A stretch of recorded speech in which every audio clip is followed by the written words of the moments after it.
안녕하세요. 경희보건한의원 정명주 원장입니다. 오늘은 케이스를 통해서 난임으로 시험관 시도를 하고 있는 분들에게 과배란이 과연 좋은 방법일지, 어느 정도 수준이 적절한 과배란일지에 대해 이야기해 볼까 합니다. 나이도 어느 정도 있고 시간은 마냥 흘러가는데 자연임신 시도만 하고 있자니 불안하고, 그렇다고 시험관을 하면 과배란을 반복하게 되고, 나이를 먹고 시간이 지나는 걸로 떨어져 가는 난소 기능도 모자라서 과배란하면 AMH 수치는 툭툭 떨어질 텐데, 자연임신 시도와 과배란을 포함한 시험관을 어느 정도 수준으로 시도하는 것이 좋을까에 대한 이야기이기도 합니다. 우선 케이스를 말씀드려 볼게요.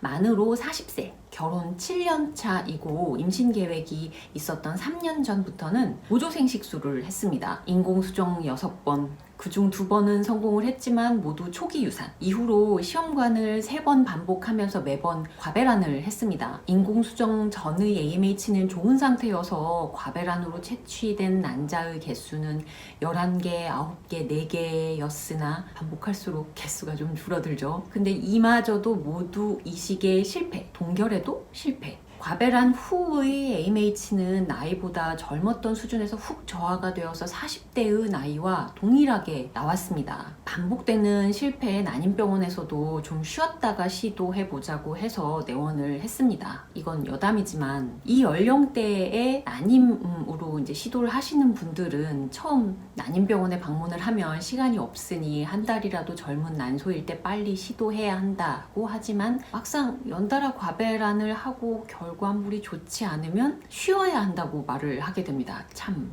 아이러니죠. 시간이 없지만 난소를 너무 괴롭히는 건 좋지 않다는 걸 뒤늦게야 알게 되는 걸까요? 이분이 내원을 하신 이유도 쉬는 동안에 딱히 할 수 있는 게 없으니 저하된 난소 기능이라도 올려볼까 해서였습니다. 개인적인 정보를 공개할 수는 없어서 대략적인 상황을 요약한다면, 본인의 직업이나 생활로 인해서 난소 기능에 영향을 받을 수 있는 환경이 있기는 했었습니다. 처음 오셨던 날 관찰을 해봤더니 배란되기 직전의 상태였어요. 그래서 자연임신 시도를 할 수 있는지 여쭤봤으나 배우자가 국내에 없는 상황이라서 현재 자연 배란되는 난자가 너무 아까워서 혹시 가능하다면 자연주기로 채취를 해보시는 게 어떻겠냐고 권유를 드렸었고, 그날 바로 난임병원으로 가서 난자 채취를 하고 보관 중이었던 남편분의 정자로 수정을 해서 바로 이식 날짜를 잡고 신선배아로 이식을 했습니다. 결과는 임신 성공. 2번의 계류 유산을 경험하셨으니 당연히 이제 초기에는 안정적인 임신 유지를 위해 처방도 쓰고 생활 티칭도 수시로 했습니다. 초기에 출혈도 있고 임신 수치가 좋지를 않아서 불안한 마음도 없지는 않았으나 이후 안정적인 상태를 유지를 해서 16주를 넘겼고, 원래 해외에 거주하셨던 분이라서 있던 곳이 편하기도 하고 출산은 그곳에서 하고 싶다고 하셔서 출국을 하셨어요.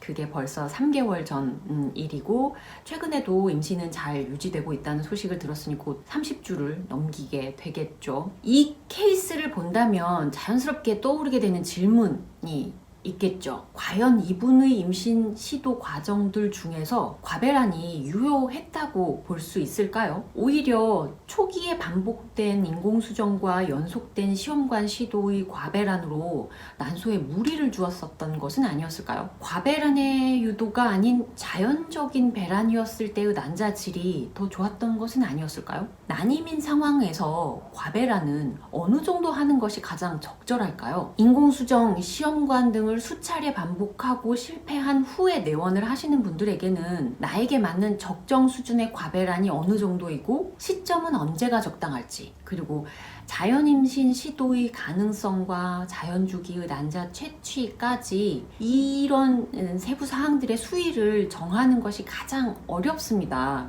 자연임신이 가장 좋다는 것은 누구나 다 알지만, 임신을 준비하는 분들의 나이와 시간을 고려를 하면 마냥 자연임신만 시도하라고 권유를 할 수는 없고, 시험관을 시도하는데 과연 난임병원에서 하라는 대로 실패를 해도 과배란을 반복해야 하는 것인지, 어느 정도의 빈도로 과배란을 과배란을 하는 게 난소 기능의 급격한 저하를 막으면서 임신 성공률을 높일 수 있을지, 이런 내용들을 고민하는 것이 상담 중에 가장 많은 시간이 걸리기도 하고 또 평가하고 결정하는데 가장 어려운 항목이기도 합니다. 병력이나 신체 상태, 생활, 환경 등의 요소들 때문에 사람마다 결론이 다 다릅니다. 이번 케이스는 과배란의 결과가 좋지 않았던 아주 극단적인 사례입니다. 수차례 반복된 과배란과 이식의 실패를 반복했지만 한 번의 자연주기 난자 채취를 통한 임신 시도가 바로 임신으로 성공이 되었고, 두 차례의 유산 경력이 있었지만 이번 임신은 안정적으로 유지되어서 곧 출산을 앞두고 있는 사례입니다. 외국으로 출국 예정이라서 상담을 마무리하면서 나눈 대화에서도 본인도 이번 임신의 성공이 우연인지, 과배란으로 얻었던 난자의 질이 좋지 않았던 것인지는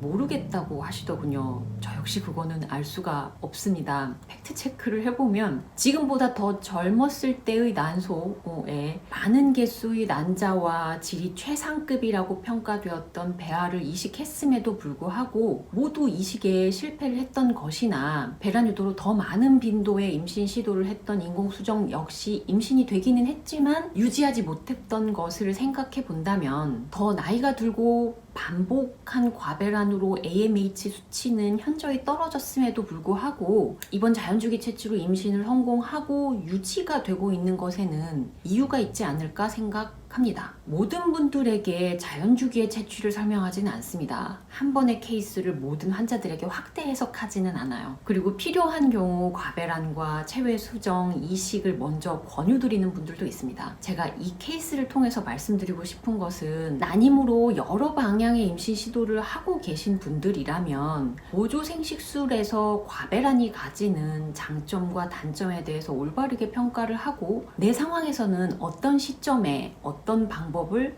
어떻게 사용하는 것이 좋을지 고민해 보셨으면 한다는 생각입니다. 한의학적인 치료 역시 그런 과정들에서 필요한 부분을 치료하거나 도와드리는 것인 거고, 결국에는 난소 기능을 지키면서 가장 질 좋은 난자를 얻을 수 있는 방법을 고민하는 것이니까요. 도움이 되셨으면 합니다. 감사합니다.